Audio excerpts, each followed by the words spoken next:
दिहाड़ी चंगी लग गई है। लोहार सारा दिन वेला बैठा रहा। शुक्र है दिहाड़ी चंगी लग गई चंगी।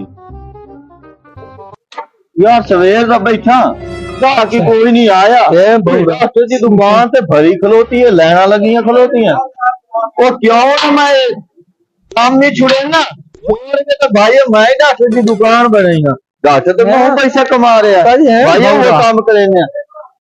काशी भाई एक काम छुड़े ने आज तुम्हारे खत्म करो। डॉक्टर की दुकान बनाई आ चलिए क्लिनिक बना भी है, खत्म करिए। चला आज दिहाड़ी चंगी लग गई, शुक्र है।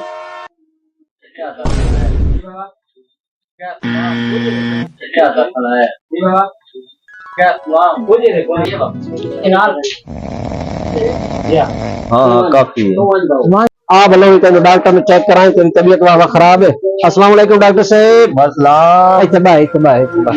डॉक्टर साहब मेरी बेगम चेक करो ना, यदि कोई तबीयत खराब है। तबीयत खराब है जी? हाँ तसली नाल भी ख्याल है, रोज रोज मैं ना चक्कर लाई रखा। अच्छा अच्छा थोड़ा बड़ी मशहूरी सुनिए डॉक्टर साहब। मसला है की है मसला है? खैर दा दस है। ये खैर दा मसला है। दवाई तो लिख देना मैं, दवाई ला लो ते सिरप ही ला लो। अच्छा ते ए दिन बोकी पमदी है ना। हेलो